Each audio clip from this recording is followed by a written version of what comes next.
Good morning, everyone. I'm Russ Cohen, and here we are along the glorious Riverwalk footpath along the Housatonic River in the scenic town of Great Barrington, Massachusetts in the Berkshires. And we're here this morning to look at the edible wild plants that are growing along Riverwalk. And this is a great place to see and learn about edible wild plants. It's not a great place to actually pick and harvest them, but it's a great place to learn about them. And you'll see some familiar plants that you'll know from your own neighborhoods, perhaps growing in your own property where it would, of course, be okay to harvest and eat them. Okay, here just off the Riverwalk pathway, we've got some nice examples of Spicebush. So this is a native plant to this area, and I'm not surprised that it's here along the river because where I typically encounter this plant is as an understory plant underneath hardwood trees in an area where there is a river or a perennial stream or even an intermittent stream and where the ground is rocky. That's typically where you see spicebush, although you can plant it in a larger range of habitat than where it naturally occurs. So you can plant it in the sun and it's fine there. So this is one of our native species that the American colonists turned to make tea from during the Revolutionary War era. So they would just take the twigs like this and just steep these twigs in hot water. And so I call this one of the scratch and sniff species because if you scratch the outer bark off and you sniff the inner bark, it has a strong spicy smell. So that's one of the edible uses for spicebush. The other one is the spicebush berries. Now let me just say that spicebush comes in male and female plants, so it's only going to be the female plants that have the berries on them. And these fruits will be ripe in the first half of September. And so here, when we're filming this at the end of May, the plant bloomed last month, but we should be able to find some very young developing berries on the plant if this is a female plant. So let's look for those right now. Okay, so we're looking underneath, and here we found some. So let me just pick this off to show you. So right here are some baby female spicebush berries. So these will be full size in September, and they'll be bright, shiny blood red in color, and they'll be about the size of a Tic Tac. And so that's the second edible part on a spicebush plant. And what I will do is dry those berries and then grind them up and use them as a savory spice. So a lot of the books that mention the spicebush berries and their edibility describe it as an allspice substitute, which I personally think is incorrect, because allspice is a sweet clovey type flavor, and I find the spicebush berries to be a savory flavor. So they're good for things like soups, omelets, casseroles, where you want to add a savory flavor. And so as I say, look for the bright red berries in September, gather some, and bring them home. And what I will do is just spread them out on a cookie sheet and just allow them to dry for about a month. And the berries will lose that bright red color and it will turn a dull reddish brown color. And then the berries get wrinkly. But once those berries are dried, you can store them in a glass jar in your pantry and they'll keep for years without going bad. And then when you're ready to use them, just grind some up with a little mortar and pestle and then add them to your food to get that spice in there. All right, but let me say how important these berries are to migrating songbirds because the berries are ripe in September, which is around the time when our songbirds are thinking that it's time to start getting ready to fly south for the winter.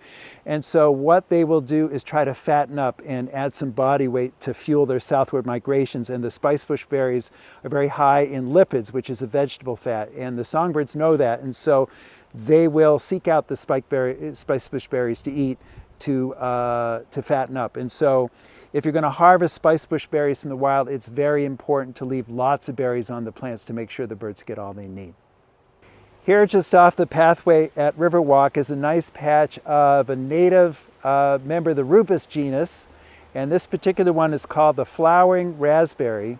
This is Rubus odoratus, and but it's in the same genus as all of our other raspberries and blackberries and stuff. And they're all edible, they're all usable just about the same way.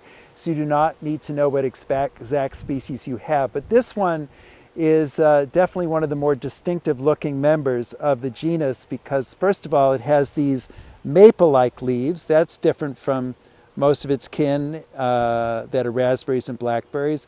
And also, you see I'm grabbing the stem on the plant and I'm not getting prickered. There's no thorns on these plants. So that's another nice thing. And then the really nice thing about this plant that we can't see yet because it's not happening yet are the flowers. But these are very showy flowers. They're magenta in color, 5 petals, which is typical of plants in the rose family that this plant is in. So they're gorgeous looking. And then there's the raspberry fruit, which will form later in the summer.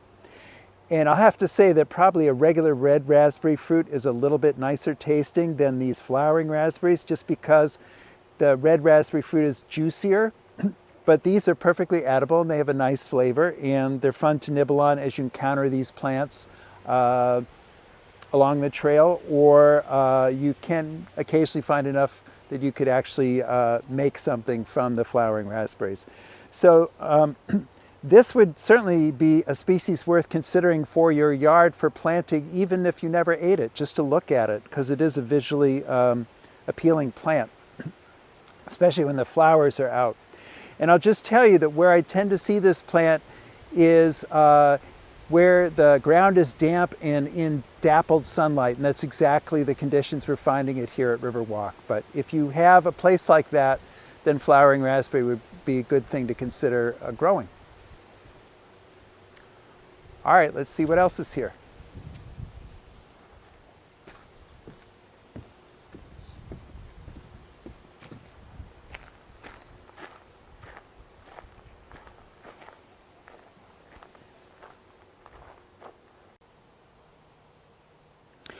All right, here, just off the path at Riverwalk, we've got a nice patch of ostrich ferns. And this is the species that the fiddleheads come from, the edible fiddleheads that you may have seen in the stores or gathered yourself.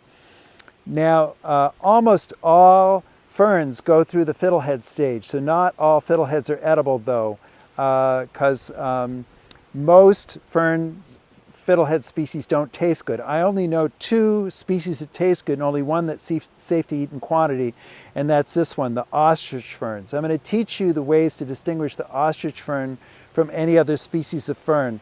So the first thing you look for is habitat, and here we're in the alluvial floodplain soil next to the Housatonic River, and this is very typical habitat for ostrich ferns to grow in. So it'd be very unlikely for you to find an ostrich fern, let's say, in the top of a mountain or in a really rocky soil, because that's not where this fern tends to grow.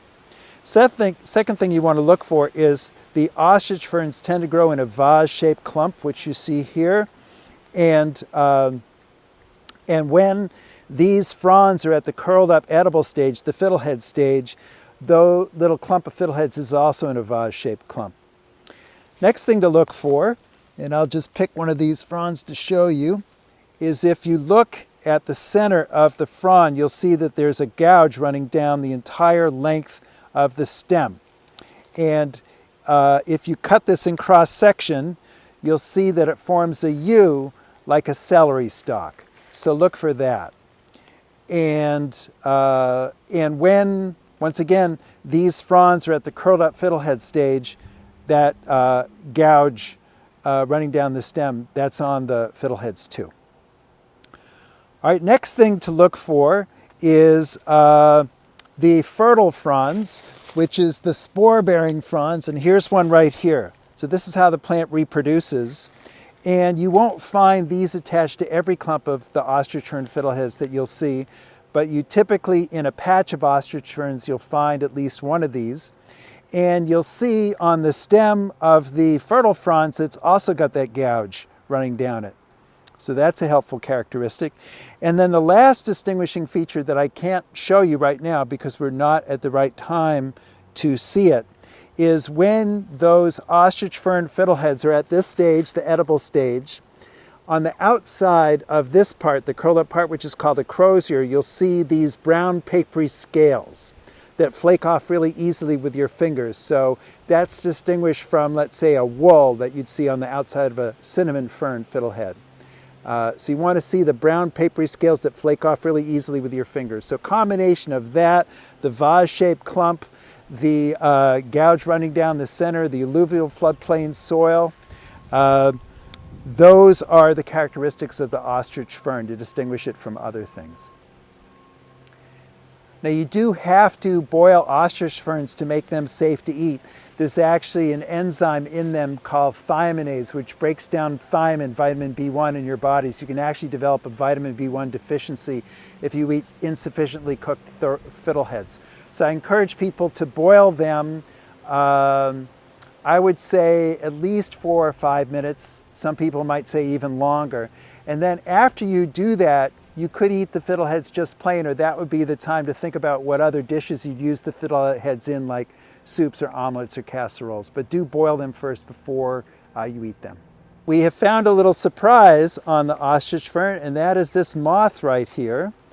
And I'm not a moth expert at all, but it certainly is a gorgeous one. And it is possible that this is a species that might even like to lay its eggs on ostrich fern, and that's why it is here and does not seem to be deterred by our presence. But it's a nice reminder of the fact that although we might be nibbling on these plants, that the other creatures that depend on them too. And on that subject, let me just say that when I'm harvesting ostrich fern fiddleheads in the wild, I'm picking 1 or maybe 2 of the curled up parts per clump. That's it. And I let the rest grow out. And that is a sustainable way of harvesting the plant, and that way you're not depleting too much energy from it. Because unfortunately, some people get a little greedy and they'll pick every single curled up ostrich fern fiddlehead that they find, and that saps a lot of strength from the plant, and you could even kill the plant by harvesting it so hard. So once again, I encourage 1 or 2 ostrich ferns per clump, and that's a sustainable way of harvesting the plant. At Riverwalk, it's a great place to see the plants growing in the natural riparian habitats, and many of these species are very appropriate for people to establish in their own yards.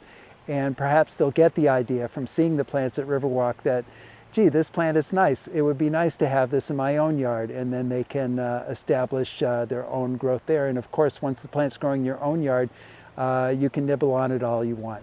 So I hope you've enjoyed this little excursion we've had along Riverwalk with me this morning, and learned a few things about these edible plants that we've encountered along the way. And I hope that we'll be able to get together in person sometime and do some more wild edibles here along Riverwalk in Great Barrington, or some other spot along some other river in the future. So thank you very much.